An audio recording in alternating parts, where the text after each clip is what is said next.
Om Swastiastu. Assalamualaikum warahmatullahi wabarakatuh.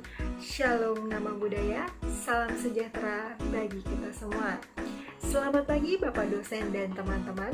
Saya dan rekan saya pada kesempatan kali ini akan mempresentasikan mengenai analisis laporan keuangan internasional. Sebelum kita mulai presentasi kita, ada baiknya kita memperkenalkan diri kita terlebih dahulu.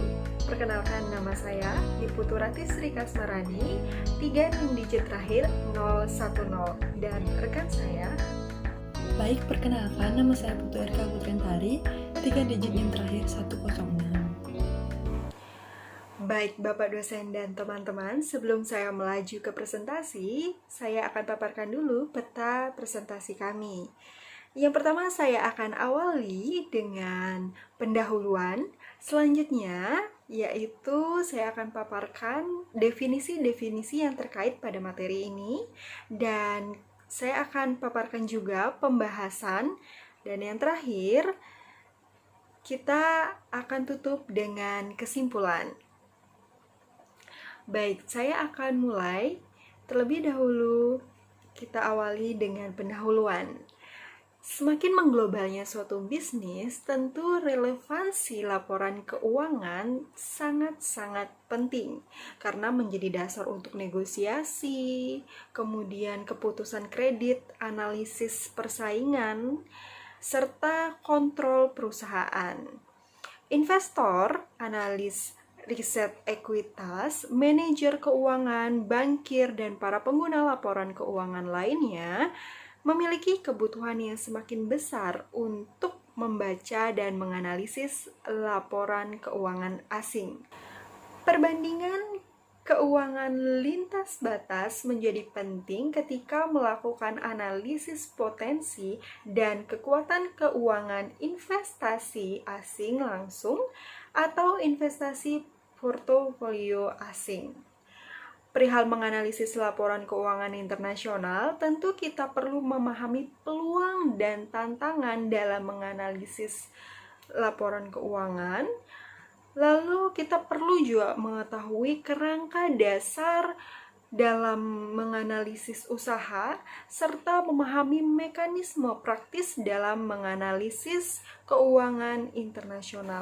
Lebih lanjut, kami akan memaparkan satu persatu pada kesempatan kali ini. Definisi-definisi yang terkait dalam materi ini antara lainnya, yang pertama yaitu laporan keuangan. Nah, apa itu laporan keuangan? Jadi definisi dari laporan keuangan itu sendiri yaitu laporan keuangan merupakan suatu penyajian terstruktur dari posisi keuangan dan kinerja keuangan suatu entitas. Laporan keuangan internasional adalah laporan keuangan yang digunakan dalam operasi bisnis dan pasar modal yang semakin berkembang dan mengarah ke internasional. Selanjutnya, apa yang dimaksud dengan analisis? Nah, analisis adalah kegiatan berpikir dalam mempelajari suatu elemen serta bagian-bagian yang sedang dikulik. Apa tujuan dari analisis laporan keuangan? Nah, tujuan dari analisis laporan keuangan ini adalah untuk mengatasi demokrasi information indit atau batas-batas informasi yang tidak sesuai yang ada pada masa lalu. Selanjutnya kita akan beranjak ke pembahasan. Nah, agenda pembahasan kita kali ini ada 4. Yang pertama, peluang dan tantangan dalam analisis lintas batas. Yang kedua, yaitu kerangka dasar analisis usaha internasional. Yang ketiga, cara mengatasi perbedaan prinsip akuntansi lintas batas. Dan yang terakhir adalah faktor-faktor yang mempengaruhi tahapan analisis usaha. Baik, kita awali dari agenda yang pertama, peluang dan tantangan dalam analisis lintas batas. Nah, di mana ada peluang, pasti ada tantangan dalam mencapai peluang tersebut. Jadi, peluang dari analisis lintas batas yang pertama adanya ketergantungan antara satu negara dengan negara lainnya. Adanya ketergantungan ini akan mendukung kita untuk melakukan bisnis atau usaha dalam lingkup internasional. Nah, karena adanya ketergantungan ini, tentu apa yang dihasilkan negara lain bisa jadi tidak dihasilkan di negara ini misalnya. Nah, peluang ini yang menjadikan terdorongnya untuk melakukan bisnis internasional. Tantangannya adalah alat-alat analisis sangat efektif di suatu wilayah menjadi kurang efektif di wilayah lain karena adanya perbedaan-perbedaan tertentu. Nah, yang kedua peluangnya adalah begitu cepat proses harmonisasi standar akuntansi telah mengarah pada semakin meningkatnya daya banding informasi keuangan di seluruh dunia. Nah, karena meningkatnya daya banding informasi di seluruh dunia, tentu tantangannya adalah yang terbesar yaitu memperoleh informasi mana yang kredibel. Nah, meluasnya informasi-informasi yang beredar, tentu di sini tantangannya kita harus lebih selektif, lebih memilih dan memilah informasi mana yang kredibel dan dapat dipercaya. Tantangan selanjutnya yaitu bagi para analis keuangan sering memiliki tingkat keyakinan atau keandalan yang terbatas. Dan yang terakhir yaitu standar akuntansi yang belum sepenuhnya seragam. Karena setiap negara memiliki peraturan perundang-undangan yang berbeda, dan itu pun harus diselaraskan dengan standar akuntansi yang berlaku secara internasional. Jadi belum sepenuhnya seragam karena berbeda-beda aturan di tiap negara. Selanjutnya, saya akan membahas mengenai kerangka dasar analisis usaha.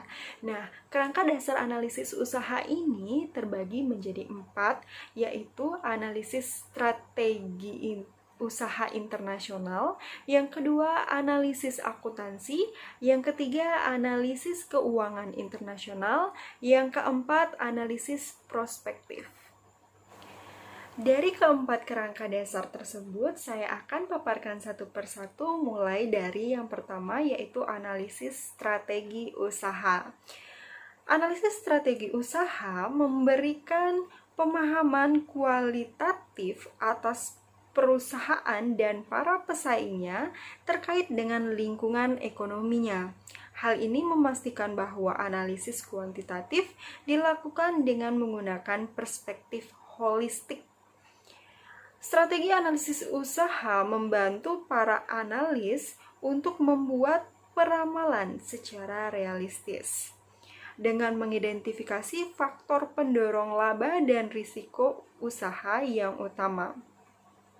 Prosedur standar untuk mengumpulkan informasi yang digunakan analisis strategi usaha antara lain yang pertama pemeriksaan laporan tahunan dan penerbitan perusahaan lainnya, yang kedua berbicara dengan staf perusahaan, analis dan profesional keuangan lainnya.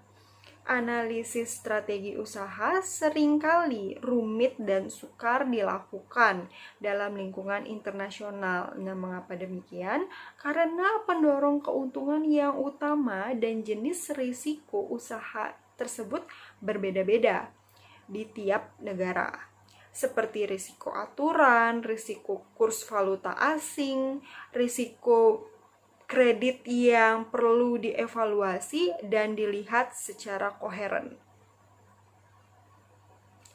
Nah, dalam menganalisis strategi usaha internasional, hal yang sangat-sangat harus diperhatikan antara lain yang pertama, ketersediaan informasi. Ketersediaan informasi menjadi sangat penting karena bila kurangnya ketersediaan informasi terkait dengan perkembangan makroekonomi di suatu negara, maka akan sulit untuk menganalisis laporan keuangan dalam lingkup internasional. Nah, yang kedua yaitu rekomendasi untuk melakukan analisis. Dalam melakukan analisis tertentu, memerlukan berbagai jenis rekomendasi untuk memperoleh rekomendasi tersebut, seringkali perlu dilakukan perjalanan untuk mempelajari iklim bisnis setempat dan bagaimana industri dan perusahaan sesungguhnya beroperasi, khususnya di negara-negara pasar berkembang. Selanjutnya, yang kedua yaitu analisis akuntansi. Analisis akuntansi adalah kegiatan yang dilakukan sebelum melakukan analisis keuangan atas laporan keuangan. Tujuan dari analisis akuntansi adalah untuk menganalisis sejauh mana hasil yang dilaporkan perusahaan mencerminkan realitas ekonomi. Para analis perlu mengevaluasi kebijakan dan estimasi akuntansi serta menganalisis sifat dan ruang lingkup fleksibilitas akuntansi suatu perusahaan. Nah, dalam mengevaluasi atau menganalisis tentu ada langkah-langkah untuk evaluasi kualitas akuntansi. Terdiri dari 6 langkah. Yang pertama yaitu identifikasilah kebijakan akuntansi utama. Selanjutnya, langkah kedua, analisislah fleksibilitas akuntansi. Yang ketiga, evaluasilah strategi akuntansi. Yang keempat, evaluasilah kualitas pengungkapan. Yang kelima, identifikasilah potensi terjadinya masalah. Dan yang terakhir, buatlah penyesuaian atas distorsi akuntansi. Nah, analisis yang selanjutnya dari kerangka dasar yaitu analisis keuangan internasional. Analisis keuangan sangat diperlukan karena adanya kecenderungan meningkatnya investasi internasional dan dilakukan dengan maksud agar data keuangan dapat dibandingkan. Sumber informasi untuk analisis laporan keuangan internasional adalah yang pertama, laporan keuangan, jadwal pendukung serta catatan atas laporan keuangan. Selanjutnya, yang kedua, latar belakang kekayaan perusahaan dan pengungkapannya. Baik, itulah pemaparan dari saya. Untuk pembahasan selanjutnya akan dilanjutkan oleh rekan saya, Erika. Saya persilakan. Di sini saya akan melanjutkan presentasi dari rekan saya, yaitu Ratika Semarani. Masih berada pada topik analisa laporan keuangan internasional. Jadi, seorang analisa dalam melakukan analisis laporan keuangan internasional ini bisa melakukan dua jenis analisis, yaitu analisis rasio dan analisis arus kas. Jadi, di sini saya akan menjelaskan terlebih dahulu mengenai analisis rasio. Analisis rasio adalah analisis yang bersifat future oriented, yaitu berorientasi terhadap masa depan, di mana hasil dari analisis rasio ini dapat mengetahui bagaimana prospek perusahaan di masa depannya, apakah akan berjalan lebih baik dan meningkat ataupun mengalami pemerosotan. Nah, khususnya analisis rasio dalam ruang lingkup internasional ini memiliki dua masalah, yaitu yang pertama, apakah ada perbedaan yang signifikan dalam angka-angka laporan keuangan yang dilaporkan perusahaan dari negara-negara yang berbeda? Dan bagaimanakah perbedaan lintas negara dalam prinsip akuntansi menyebabkan perbedaan yang signifikan dalam laporan keuangan yang dilaporkan perusahaan dari negara-negara yang berbeda? Nah, kedua masalah ini harus diperhatikan dan dikuasai terlebih dahulu oleh seorang analisa sebelum melakukan analisis rasio. Nah, perbedaan-perbedaan inilah yang menyebabkan alat-alat analisis yang dilakukan di suatu negara dan membuahkan hasil yang efektif belum tentu membuahkan hasil efektif di negara yang lain. Hal inilah yang membuat para analisa memiliki tantangan besar demi memperoleh informasi yang kredibel. Baik, selanjutnya di sini saya akan menjelaskan terlebih lanjut mengenai analisis arus kas. Sebelumnya di sini saya akan menjelaskan terlebih dahulu apa itu laporan arus kas. Jadi laporan arus kas adalah laporan yang memaparkan arus kas perusahaan dalam periode tertentu yang diklasifikasikan menurut aktivitas operasi, investasi, dan pendanaan. Nah, laporan arus kas ini sebaiknya dilaporkan atau dipaparkan dengan mendetail, karena hal ini diwajibkan sesuai dengan GAAP Amerika Serikat, GAAP Inggris, IFRS, dan standar akuntansi di sejumlah negara. Namun masih ada saja beberapa negara yang tidak melaporkan laporan arus kas ini, di mana apabila laporan arus kas ini tidak disajikan, akan ditemukan beberapa kesulitan untuk menghitung arus kas dari operasi dan ukuran arus kas lainnya dengan melakukan penyesuaian laba berbasis akrual. Maka dari itu sebaiknya dilakukan pemaparan laporan arus kas sebuah perusahaan. Nah, setelah dilakukan analisis keuangan internasional tersebut, analisis selanjutnya yang bisa dilakukan yaitu analisis prospektif internasional. Analisis prospektif internasional ini hanya bisa dilakukan apabila laporan historis sudah diselesaikan dan analisis laporan keuangan sebelumnya sudah dipahami lebih jauh oleh seorang analisa. Nah, analisis prospektif internasional ini dilakukan untuk mengetahui apakah perusahaan tersebut mampu menghasilkan arus kas yang cukup untuk mendanai pertumbuhan perusahaannya, ataukah perusahaan tersebut masih memerlukan pendanaan utang atau ekuitas di masa depan. Maka dari itu, analisis prospektif internasional ini perlu dilakukan untuk mengetahui bagaimana kelanjutan perusahaan tersebut yang dilakukan analisa.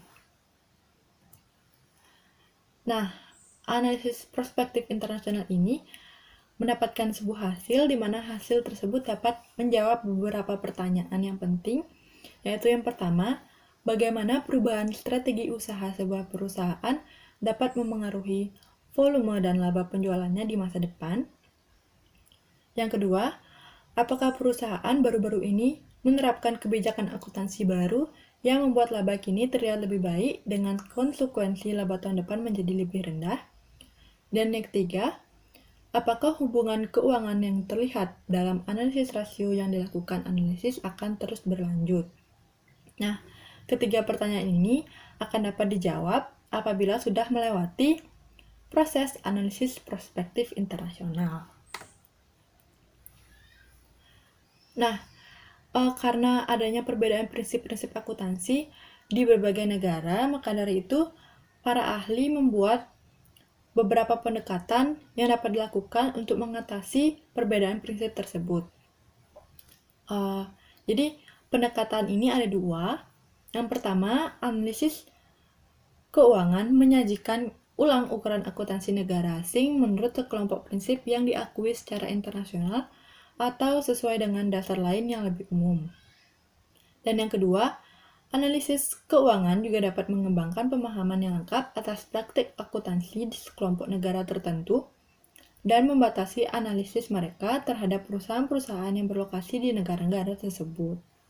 Nah, kedua pendekatan ini bisa dipilih oleh seorang analisa dalam melakukan analisa laporan keuangan dan sehingga perbedaan prinsip akuntansi ini dapat diatasi. Jadi, selanjutnya saya akan menjelaskan apa saja faktor-faktor yang mempengaruhi tahapan dari analisis usaha. Nah, faktor-faktor ini ada 5. Yang pertama, akses informasi. Nah, akses informasi ini seperti apakah informasi yang diperlukan dapat diakses secara lengkap, mudah, ataupun tidak dapat dilakukan dengan lengkap dan tidak dilakukan dengan mudah. Maka dari itu faktor ini sangat penting dalam mempengaruhi tahapan analisis usaha. Yang kedua, ada ketepatan waktu informasi. Jadi informasi ini akan terus berubah sejalan dengan waktu, maka dari itu ketepatan waktu dalam memperoleh informasi ini sangat penting dan menjadi salah satu faktor yang mempengaruhi tahapan analisis usaha. Selanjutnya yang ketiga yaitu ada hambatan bahasa dan terminologi. Tentu saja dalam setiap negara bahasanya pasti berbeda-beda, maka dari itu bahasa dan terminologi menjadi hambatan dan faktor yang mempengaruhi dari tahapan analisis usaha. Selanjutnya yang keempat ada masalah mata uang asing. Tentu saja mata uang asing pasti selalu bergerak sesuai dengan waktu juga dan sesuai dengan keadaan ekonomi di negara dan di dunia. Maka dari itu masalah mata uang asing menjadi salah satu faktor yang mempengaruhi tahapan analisis usaha. Dan yang terakhir tentunya yang menjadi faktor dalam pengaruh dalam tahapan analisis usaha itu ada perbedaan jenis dan format laporan keuangan. Jadi pasti tentu saja di setiap negara yang berbeda-beda jenis dan format laporan keuangan ini berbeda-beda. Maka dari itu hal ini, kelima faktor-faktor ini harus diketahui dan dipahami oleh seorang analisa sebelum melakukan tahapan analisis usaha. Baik, selanjutnya di sini saya akan membacakan kesimpulan dari pemaparan materi yang sudah dipaparkan. Jadi, analisis keuangan lintas batas mencakup berbagai wilayah yurisdiksi. Ini menjadi suatu tantangan karena sejumlah negara memiliki perbedaan yang sangat besar dalam praktik akuntansi, kualitas pengungkapan, sistem hukum, undang-undang, sifat dan ruang lingkup risiko usaha, dan cara untuk menjalankan usaha. Teknik analisis laporan keuangan internasional ada dua, yaitu analisis arus kas dan analisis rasio. Selain analisis keuangan, seorang analisa dalam menganalisis laporan keuangan internasional harus melakukan analisis prospektif yang berguna untuk menguji ketepatan rencana strategis perusahaan dan berguna bagi kreditor untuk menilai kemampuan perusahaan untuk memenuhi kewajibannya dengan bentuk ramalan yang mungkin akan terjadi di masa mendatang. Sistem akuntansi yang berbeda-beda di mancanegara membuat banyak sekali perbedaan yang menjadi hambatan dalam analisis laporan keuangan. Faktor-faktor tersebut antara lain akses informasi, ketepatan waktu informasi, hambatan bahasa dan terminologi, masalah mata uang asing, dan perbedaan dalam jenis dan format laporan keuangan. Untuk itu perlu diketahui berbagai mekanisme untuk mengatasi perbedaan prinsip tersebut dengan cara menyajikan ulang ukuran akuntansi negara asing atau mengembangkan pemahaman yang lengkap atas praktik akuntansi di sekelompok negara tertentu. Nah, sekian presentasi dari kami. Terima kasih atas waktunya. Semoga dari pemaparan ini dapat memberikan informasi yang berguna bagi kita semua. Terima kasih banyak.